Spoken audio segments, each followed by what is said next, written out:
Alright, today's $1 million listing is in 16th Street Heights.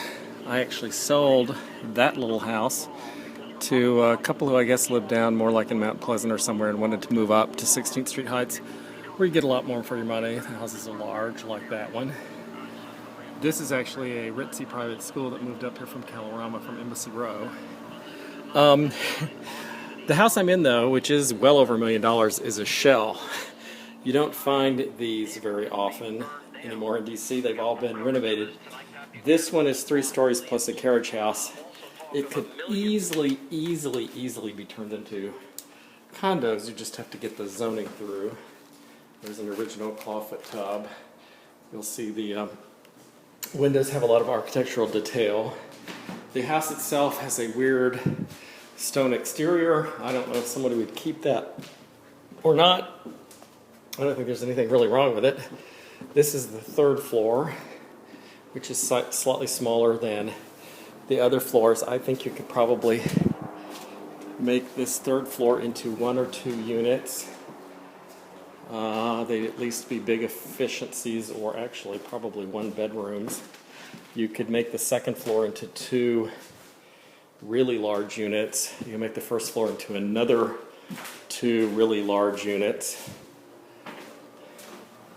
Here's the fancy private school again, and that's 14th Street over there.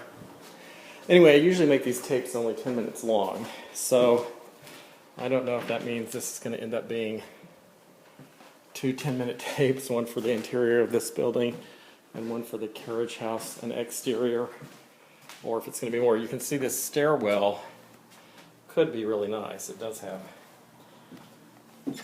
these interesting windows.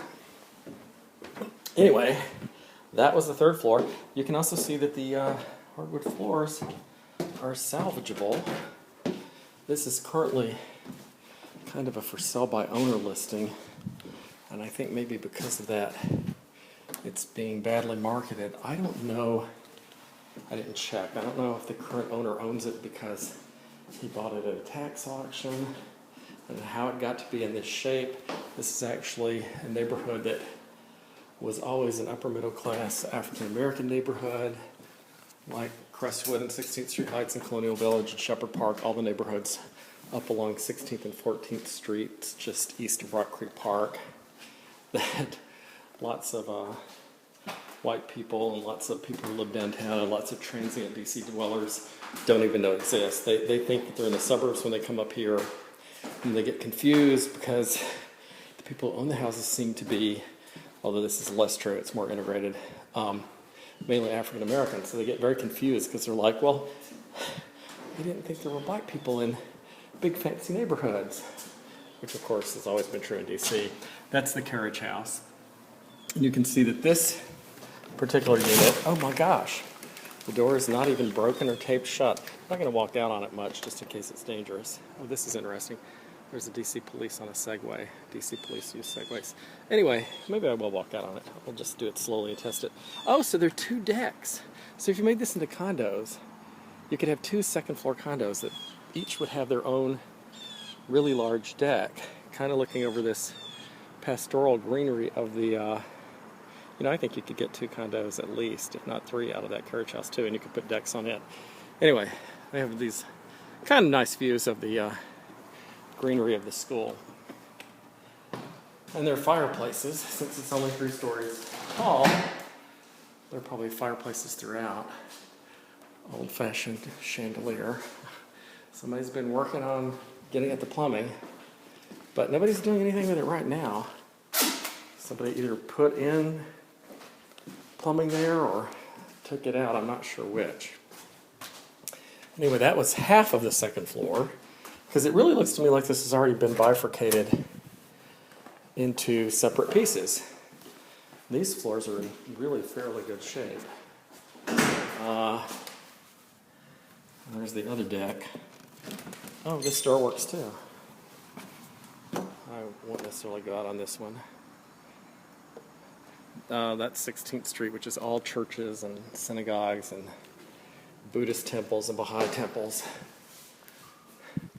Don't think any humanist or atheist have yet opened something up there, so I'm probably violating some kind of law by mentioning all the religious groups, given that I can't mention equally a non-religious group.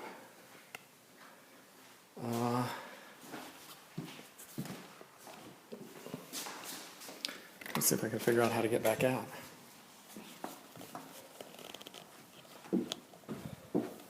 So that was the second floor. Then we have the first floor, which is a little more trashed. Mailboxes. So this was turned into like 4 units at one point. And somebody started working on it, and then they just gave up. I don't know why. Currently in D.C., if you have a property like this and you leave it vacant, you're subject to really exorbitant tax rates. Now this is interesting.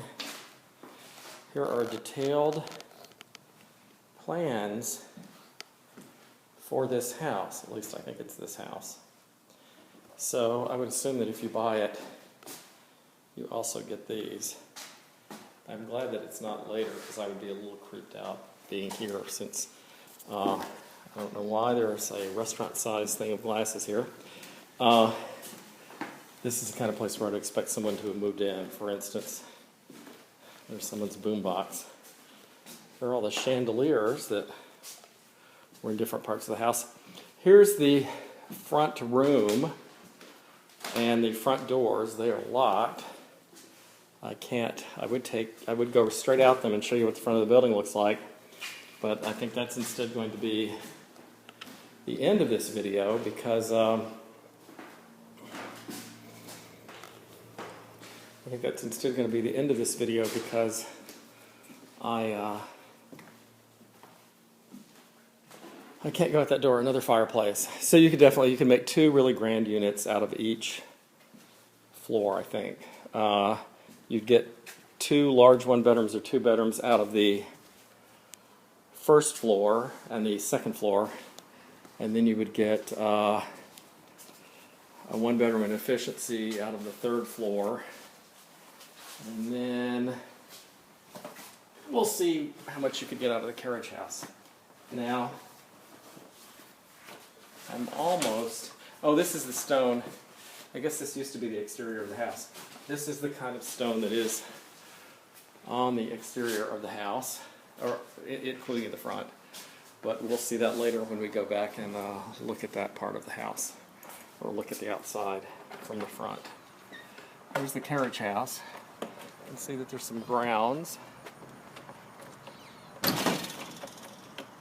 There's some new appliances that it looks like someone meant to put in, but they never got around to it. And there's this parking pad, complete with this, it's all metal fence, but there's this sliding door. Oh, this will give you a little feel for what the front of the house looks like. It's the same stone and very much in the same style as the back of the house. But let's turn our attention to the carriage house, which has its own little side entrance here, and looks like it may be kind of in better shape and more cleaned out. Oh, actually, there's such a reflection, you're not even seeing it, are you? You're seeing the fence behind me. Here's the carriage house. Same stone again. Someone's put in parquet floors. Here's a little room that looks like somebody worked on and left all their tools behind.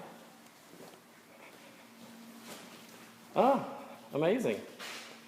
So, someone put in this light fixture, and they put in a new kitchen. So I could actually see somebody who has limited funds moving here, finishing off this carriage house and living in it. I know people have done that kind of thing.